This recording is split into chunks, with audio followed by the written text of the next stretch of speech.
I found out my parents gave the family metal shop to my sister's husband, so I quit slaving away for 80 hours a week. Days later, my dad phoned in a frenzy, saying, "Our major client is ready to drop us." I simply said, "Have the new owner handle it." My name's Olivia. For the last decade, I'd been working 80-hour weeks, sometimes more, in my family's metal shop here in Green Bay.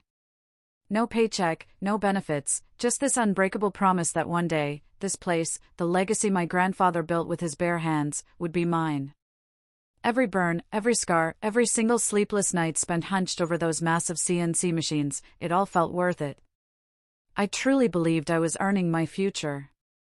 Then, one cold Friday night, while I was sorting through quality control files, I found it. A sealed folder, marked confidential. My hands were black with cutting oil, just as they always were. Inside were transfer documents, plain as day, giving full ownership of the shop to my sister's husband. Chad. A man who, I swear, barely knows the difference between steel and aluminum. I just stood there, under the buzzing fluorescent lights, the hum of the machines around me suddenly sounding like a mocking laugh. 10 years. 10 years of my life, just, signed away. I quit the very next morning. A week later, my dad called. His voice was trembling, absolutely riddled with panic. "Olivia," he choked out, "our biggest client, Steelcore Dynamics, is about to leave. Please, we need you back." I took a slow, deep breath, and my answer came out steady, calm, almost chillingly so. "Let Chad handle it. Have you ever been underestimated, just because you're a woman doing what some people call a man's job?" I grew up in the hum of machines and the sharp smell of cutting oil. It was a world that never truly slept, the industrial zone near the bay, a maze of concrete, sparks, and men in stained coveralls yelling over the roar of compressors. I was the only woman who worked there full-time. The only one who could change a carbide insert faster than most of the guys could even finish their morning coffee. When I first started, they'd stare, half curious, half doubtful, like they were just waiting for me to give up. But I didn't. I stayed. I learned every sound those machines made. Every subtle vibration through the concrete floor.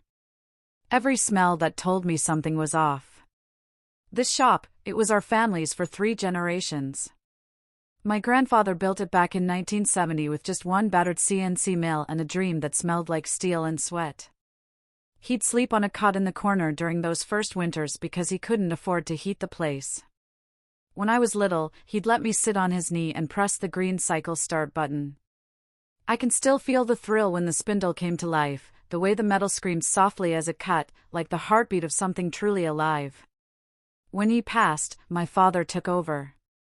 Dad wasn't a dreamer like Grandpa. He was practical, cautious, the kind of man who measured worth in hours worked and numbers earned. But he loved the business, and I just wanted to make him proud. After high school, while my sister Claire went off to study marketing and chase internships in Chicago, I enrolled at a technical institute. I wanted to learn to program those machines, to design jigs, to make metal bend to my will. When I graduated, I came straight back to the shop, thinking I'd earned my place the old-fashioned way, by showing up earlier and staying later than anyone else. And I did. When I joined, we had 6 mills and 3 lathes. Within a decade, we grew to 10 mills and 5 lathes.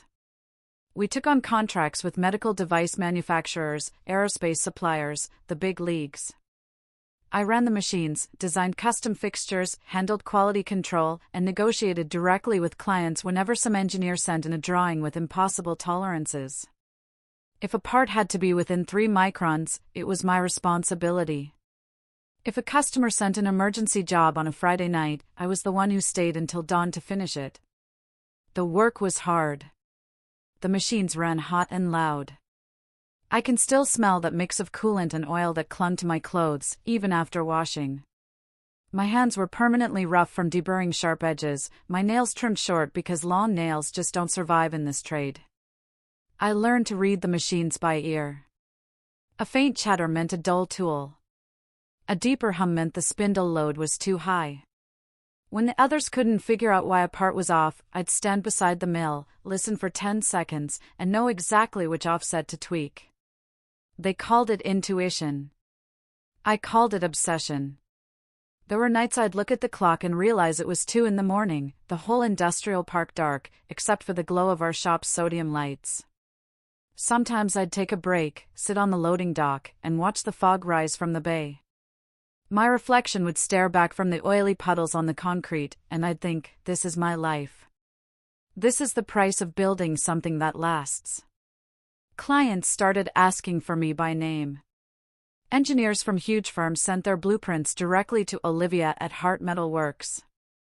One even joked, if she's on the job, we can stop worrying about the specs. Every compliment made the long hours feel lighter. And every time my father said, "You're the future of this place, kiddo," I believed him. He said it so often it became a promise carved right into my chest. I never asked for a paycheck. My parents said the money was being reinvested, that I was building equity in the company. They gave me a room upstairs, dinner at the family house, and told me that was enough for now. One day, "This will all be yours, Olivia," my mother would whisper, touching my shoulder as I came home covered in grime. And I smiled, because I believed her. I didn't need contracts or titles or paperwork. I had trust. I had family. And I had my hands, the same hands that once fit inside my grandfather's gloves, now calloused and steady, shaping metal the way he taught me. For 10 years, I gave that shop everything. Every hour, every ounce of energy, every part of me that could still move after the sun went down. 80 hours a week, sometimes more.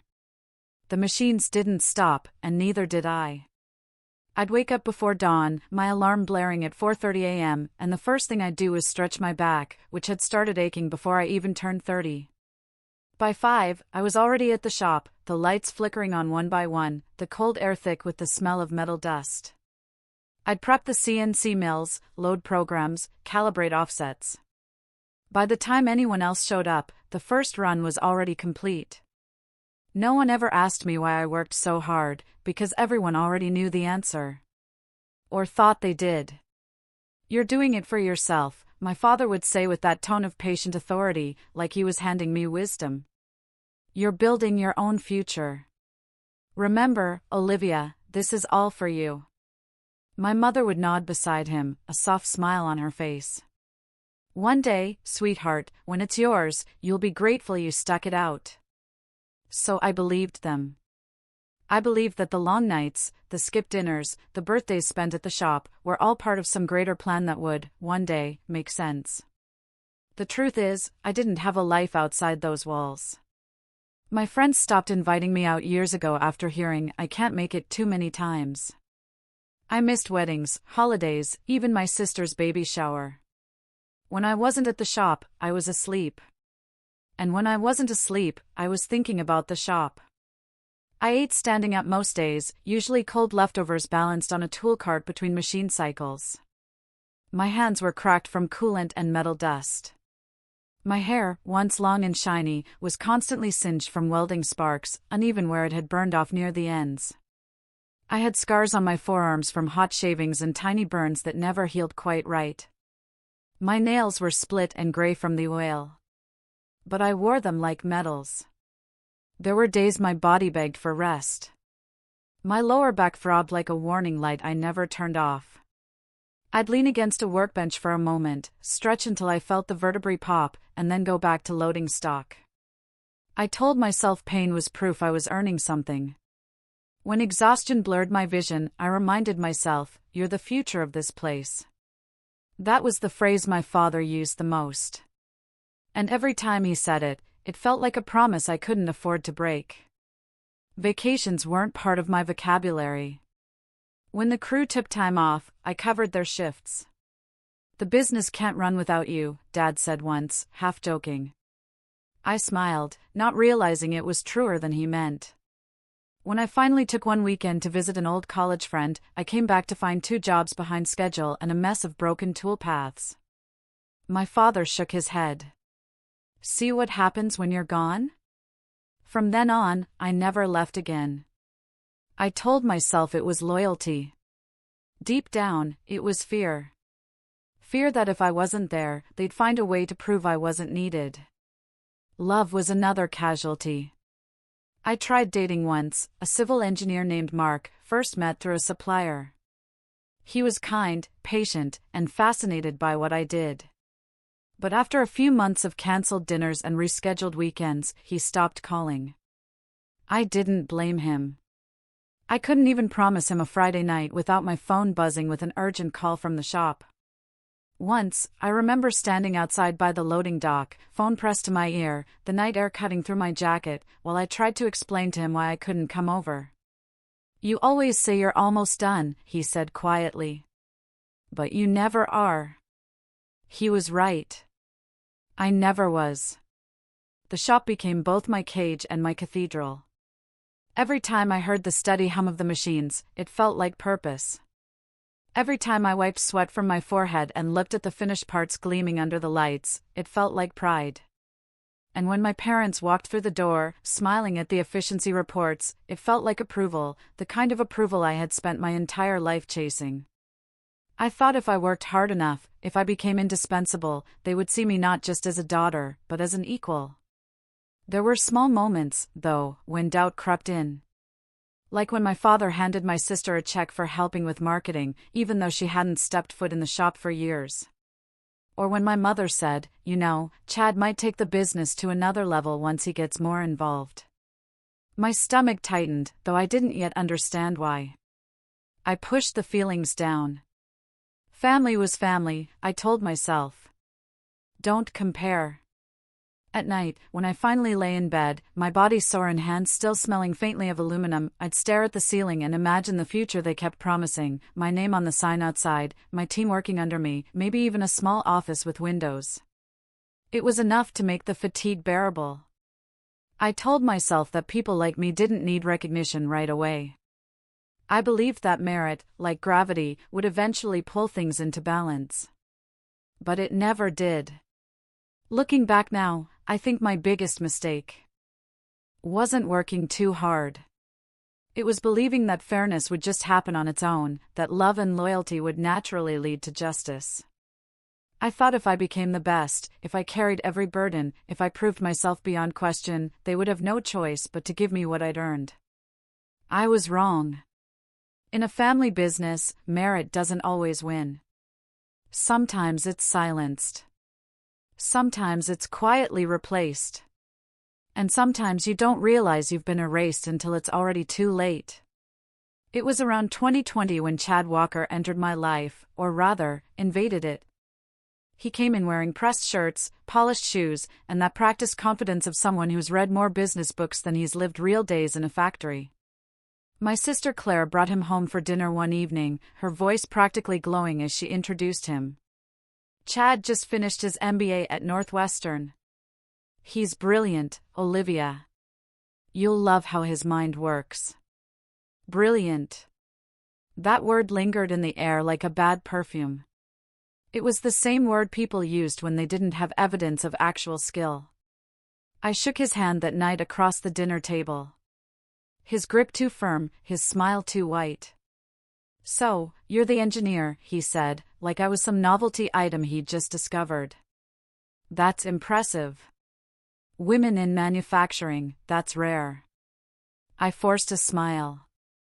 I'd heard that line before, just not in such a patronizing tone. A few months later, my parents announced that Chad would be joining the family business to help modernize operations. Supposedly, he was there to digitize processes, build the brand, develop new partnerships. The truth? He spent his first week walking around with his phone, taking photos of machines he didn't understand, posting them on the company Instagram with captions like "Innovation never sleeps" or "Another successful day at Heart Metal Works." The comments were mostly bots, but my parents were ecstatic. "Look at the engagement," my mom said, eyes shining. "He's bringing us into the modern age." Meanwhile, I was crawling under a CNC lathe that had just jammed, covered in oil and metal dust. I remember looking at him across the shop, me in heavy gloves, sweat pouring down my neck, him sipping a $10 latte, scrolling on his tablet, and realizing how differently the same word, work, could look. Chad's schedule was generous. He'd show up around 10:30, sometimes 11, with a Starbucks cup in one hand and his Bluetooth headset in the other. Just had a call with a potential partner, he'd say, even though his screen showed nothing but ESPN scores. He'd stay for a few hours, disappear for a lunch meeting, and return around 3, usually in time to make one more post or chat with suppliers I'd already handled. By 4:30, he was gone. And yet, unlike me, Chad got paid $60,000 a year, my mother proudly told me, as if she were announcing a promotion. He's bringing real business expertise, she said. We can't expect him to volunteer like you do. I stared at her, stunned. I'd worked 10 years without a single paycheck. 10 years of grinding, bleeding, missing holidays, and now they were cutting checks for a man who didn't even know what G-code was. When Chad got his company truck, a brand new Ford F-150 with custom detailing, I didn't even pretend to smile. He needs reliable transportation for client visits, Dad said, handing him the keys. You still have your old pickup, right? I looked out the window at my rusted, 20-year-old Chevy with its cracked windshield and oil stains on the driveway.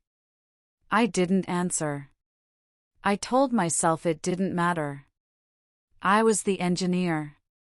He was just the figurehead. Let him play dress up. Let him stand in front of the machines for photos and pretend he knew what torque limits were. The clients knew who actually got the job done. I convinced myself the work would speak for itself. But slowly, I started to see something shift. During meetings, my parents began turning to him first. Chad, what do you think of this? Chad, maybe you could handle the client presentation. I'd sit across the table, covered in small cuts and bruises from the shop, watching as he talked in circles. Words like scalability, efficiency matrix, digital footprint, and they'd nod like he was speaking gospel. Sometimes he'd glance at me mid-sentence, just long enough to flash that polite, empty smile that said, "You stay in your lane." One evening, we were closing up the shop. I'd just finished a 14-hour day fine-tuning a titanium mold that had to be shipped out the next morning. Chad was standing near the front office, talking to Claire. I overheard her laugh.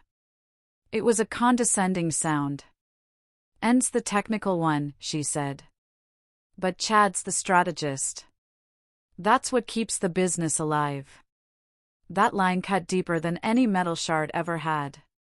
You're the technician. He's the strategist. As if execution was meaningless. As if years of sweat and scars were somehow less valuable than PowerPoint slides and buzzwords. It wasn't just favoritism anymore. It was rewriting history in real time, turning my labor into his legacy. I'd see posts online, under Chad's leadership, Hart Metalworks enters a new era of innovation. My designs, my builds, my clients, all stamped with his name. My father would beam with pride every time someone mentioned Chad at a networking event. He's got vision, he'd say. Finally, someone who understands both sides of the business. Meanwhile, I was still sleeping in the same childhood room above the garage, still driving a pickup that rattled every time I shifted gears, still waiting for the acknowledgement that never came. I told myself to ignore it, to keep working, to let the numbers, the output, the quality speak for me. But deep down, a quiet fear had started to grow. Because I'd seen this pattern before, just not in my family. I'd seen it in trade school, in every factory, in every meeting where I was the only woman at the table. The talkers rise while the workers fade into the background. For months, I bit my tongue, smiled through the injustice, and told myself I was being paranoid. But every day Chad stayed longer in the office, every meeting he led, every decision my parents deferred to him, made one truth sink deeper into my bones. I was being replaced. Not by someone better, but by someone who looked the part. And I realized that my biggest threat wasn't incompetence. It was charm. Chad didn't need to outwork me. He just needed to outtalk me. And in a family where words carried more weight than sweat, I was already losing. It happened on one of those nights that blended into all the others, past midnight. The rest of the city asleep, the shop humming softly like a living thing. I was alone, as usual, reviewing the quality control files for a titanium order due in the morning. The parts gleamed under the harsh fluorescent lights, perfect to the last micron, their surfaces cold and sharp. I remember rubbing the back of my neck, my muscles tight, the faint scent of coolant and ozone hanging in the air. My hands were blackened with grease and ink from the paperwork, my brain on autopilot after 14 straight hours. All I wanted was to finish the job and go home. I pulled open the filing cabinet to double-check the purchase orders, but one folder slipped free and hit the floor. When I bent down to pick it up, I noticed a red envelope, half hidden behind a stack of old binders. The bold, stamped letters across it read "Confidential." It wasn't mine, and I'd never seen it before. Something about the way it was tucked away made my stomach tighten. I wiped my hands on a rag, sat down at the desk, and hesitated for just a second before sliding my finger under the seal. Inside were legal documents, pages of formal text, and signatures that didn't make sense at first. The words "transfer of ownership" were printed at the top, clean and final. I kept reading, my eyes moving faster as understanding began to dawn. The new owner of Heart Metal Works was Chad Walker. Not my father. Not my mother. Not me. My name didn't appear anywhere, except once, buried in an appendix labeled "Employee List." The transfer had been signed, notarized, and dated 4 months earlier. My father's signature. My mother's. The ink looked fresh enough to still smell faintly of toner. My throat went dry. My chest tightened as if the air had thickened around me. I flipped through the pages again and again, hoping I had missed something. Maybe a clause, an addendum, a single line that included me. There was nothing. The hum of the machines in the background seemed to fade, replaced by the sound of my own heartbeat in my ears. For years, I had believed I was working towards something bigger than myself, that all the hours and sacrifices were bricks in a foundation I'd one day inherit. And now, on cheap white paper, I was being erased from that story entirely. I stared down at my hands, oil-stained, scarred, the fingertips rough from a decade of metal and heat. These were the hands that had built this place. Every machine, every fixture, every custom jig had passed through them. And yet, somehow, they didn't count. My parents had chosen a man who couldn't tell a drill bit from a reamer over their own daughter. They had traded experience for image. Sweat for charm. Substance for show. The anger came fast, raw and hot. I slammed the folder shut, the echo sharp against the metal walls. But beneath the anger was something worse, a deep, aching grief. Not for the loss of the business, but for the crushing realization that the people I trusted most had never really seen me. I had spent a decade proving myself, and it still wasn't enough. I sat there for a long time, staring at the flickering light above the desk, replaying every conversation, every future of this place that suddenly felt like a lie. When the clock on the wall hit 3 a.m., I made my decision. I was done. I pulled out a piece of company letterhead and began to write, the pen shaking in my hand. To the management of Heart Metal Works, effective immediately, I resign from my position. Good luck running this place without me. I signed it simply, Olivia Hart. When I set the pen down, a strange calm settled over me. The kind that comes right after a wound stops bleeding, when the pain is still there, but quieter. I folded the letter neatly and placed it on my father's desk, right beside the brass nameplate that still read owner. Then I walked through the shop one last time, tracing my fingers along the machines I'd maintained like old friends. The air smelled of steel and betrayal.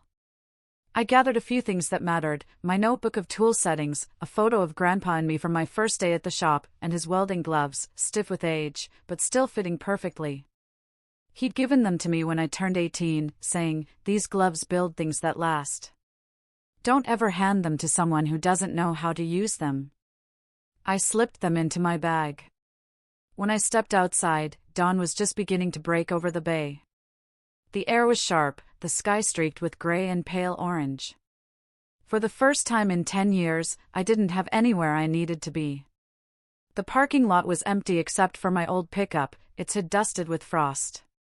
I climbed in, turned the key, and sat for a moment as the engine sputtered to life. My reflection in the windshield looked older than 32, eyes tired, face lined. A decade of exhaustion and disappointment carved into every feature. As I pulled out of the lot, I didn't look back. The shop lights glowed behind me, a distant hum fading into silence. My grandfather's gloves rested on the passenger seat, the leather worn smooth where his hands used to be. I placed mine over them, whispering under my breath, "I'm sorry, Grandpa." I tried. Then I drove away, leaving behind the building that had once felt like home, but now felt like a grave. For the first time, the road stretched open in front of me, cold, uncertain, but mine.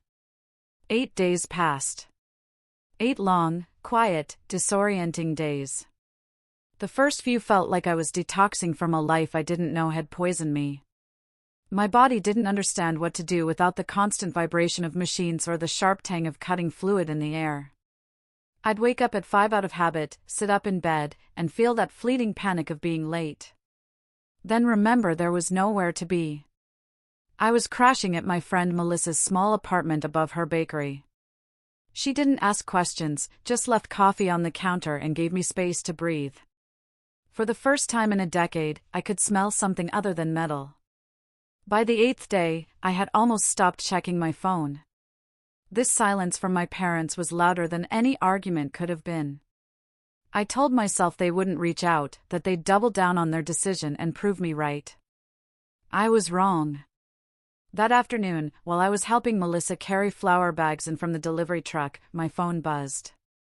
I didn't recognize the number at first, but my chest tightened anyway.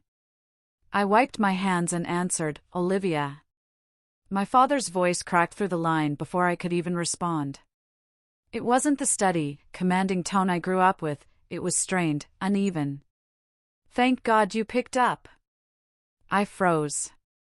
"Dad, it's steel core dynamics," he said, his words tumbling over each other. "They're threatening to pull their contract. Chad's been handling their last order, and apparently, the specs are off. They said the parts don't match the tolerances you use to run. They won't sign off until someone fixes it."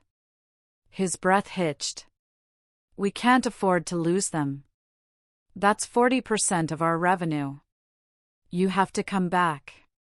For a second, my old instincts kicked in. I could almost see the machine in my head, hear the spindle whirring wrong, feel the fix waiting in my fingertips. Every part of me wanted to grab my keys, drive straight to the shop, and set things right. That's what I'd always done. Clean up their messes, make things work. But then I remembered that red envelope. I remembered the signatures. I remembered the look of my name on that employee list, buried beneath the man who took everything I'd built. I took a deep breath and said quietly, "I don't work there anymore." "Olivia!" Dad snapped, his voice rising with panic.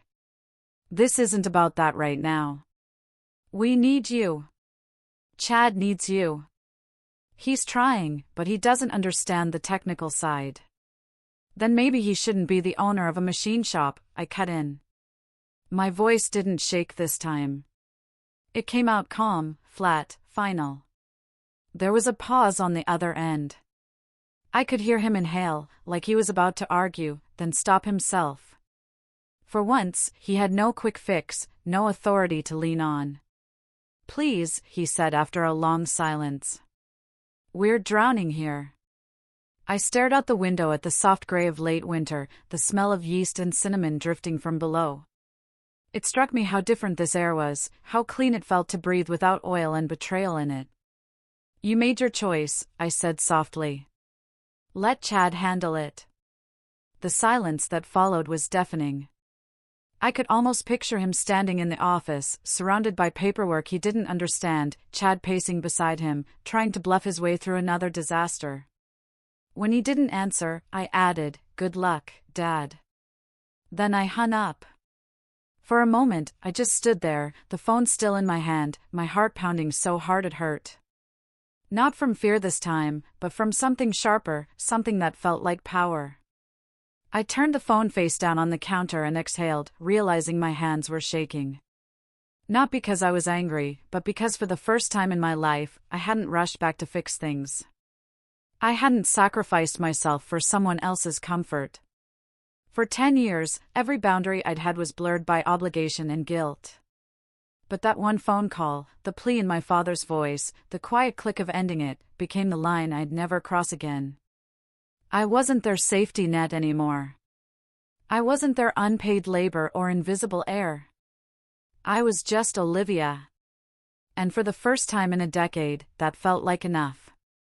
It was a gray Sunday morning, the kind where the sky looks like brushed metal and the air smells faintly of rain. I'd stopped at Miller's Diner, a small place on the corner of Jefferson Avenue, the kind of spot that still served coffee in chipped mugs and played soft country music through an old radio. I sat in my usual booth by the window, eating scrambled eggs and toast, trying to convince myself that this was what peace looked like, quiet, unremarkable, ordinary. Then I saw them. At first, I thought my eyes were playing tricks on me. But when the door swung open and the bell above it chimed, I froze mid-bite. My parents walked in, followed closely by Claire and Chad. My father's face was red, his jaw tight. My mother looked nervous, her hands clutched around her purse strap. Claire had that look she always wore when she wanted to appear composed but was barely holding it together.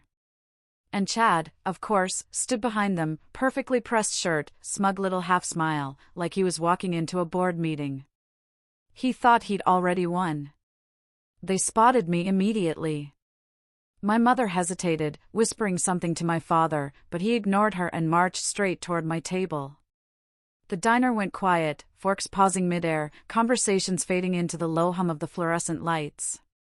"Olivia," my father said, standing over me, his voice heavy with authority. "We need to talk." I didn't look up right away. I finished chewing, swallowed, and calmly set my fork down. "About what?" His voice rose. "About this childish behavior. About what you've done. The family needs you." I looked at him, genuinely confused. The family? Or the business? He blinked, not expecting the question. "They're the same thing," he said firmly. "Are they?" I asked, leaning back in the booth. "Because it didn't feel that way when you signed everything over to your son-in-law. Don't make this bigger than it is. You're blowing things out of proportion. Chad just wanted to help." I laughed. A short, humorless sound. "Help? He owns it, Claire. You call that helping?" Chad finally spoke, sliding his hands into his pockets like he'd been waiting for his cue. "No one's saying you didn't contribute, Olivia, but no one is irreplaceable." The air in the diner seemed to thicken. I looked up at him slowly, meeting his eyes. "Is that right?" I said softly. "Then maybe you can tell me what a tolerance stack-up is." His confident expression flickered. "Excuse me?" "You heard me," I said, my voice steady now. "Or maybe you can tell me the difference between a G2 and a G3 command. Or what coolant ratio you use for titanium versus 60-61 aluminum." I paused. "No? Didn't think so." A few people in nearby booths had stopped pretending not to listen. Even the waitress paused by the coffee pot. I leaned forward slightly. "Let me remind you of something, Chad. 93% of the CNC drawings in that shop were written by me. 40% of your current revenue came from Steelcore Dynamics, a contract I negotiated. Every custom jig, every precision part your team still uses, was built by my hands. So tell me again who's replaceable." For a moment, no one spoke. Chad's face flushed, his mouth opening and closing like he was trying to find words that wouldn't come. My father slammed his hand down on the table, making the plates rattle. "That's enough. We didn't come here to argue technicalities. We came here to bring you home. I stared at the hand on the table, at the veins pulsing beneath his skin, then looked up at him with a calm I didn't entirely feel. Home? I repeated. That stopped being home the moment you handed my life's work to someone who doesn't even know how to start a spindle. My mother's voice came next, soft and trembling. Olivia, please. Your father's right. You've always been strong. You can build something anywhere. But Chad, he needs this opportunity. He needs the stability. What? Her words landed like a punch to the chest. For a second, I thought I'd misheard. He needs stability? I said quietly. Mom, I've spent 10 years holding that place together while everyone else took vacations and bonuses. I worked myself into the ground, and you're telling me he needs it more than I do? She looked down, unable to meet my eyes. Claire reached out, her tone falsely gentle. You can't be angry about this forever. It's business. You're brilliant at what you do. You'll land on your feet. I stood up slowly, the leather of the booth creaking beneath me. You're right, I said. I will. For a moment, the four of them stood there watching me, maybe waiting for me to apologize, to cave, to become the dependable daughter again. But I was done. I picked up my bag, set a few bills on the table for the uneaten half of my breakfast, and turned to leave. As I walked past them, I stopped for just a second beside my mother. You said he needs a chance, I said quietly. Well, I gave you all 10 years of mine. Now it's my turn to walk away. I pushed open the diner door, the bell ringing sharply behind me. The air outside was cold and clean, and for the first time in a long while, I felt lighter. Behind me, I heard my father's voice, muffled through the glass, calling my name. I didn't turn around. The diner windows reflected the four of them standing together, confused, angry, and small. And for the first time in my life, I realized I didn't need their permission to leave. The road ahead was uncertain, but it was mine. By the next morning, I knew what I had to do. That leather notebook, my grandfather's journal, it was more than nostalgia. It was a key. But if I wanted justice, sentiment wouldn't be enough. I needed proof, structure, and someone who could turn my grandfather's words into a weapon sharp enough to cut through legal paper. That's when I called Lena Mendoza. Lena and I had gone to the same technical college years ago.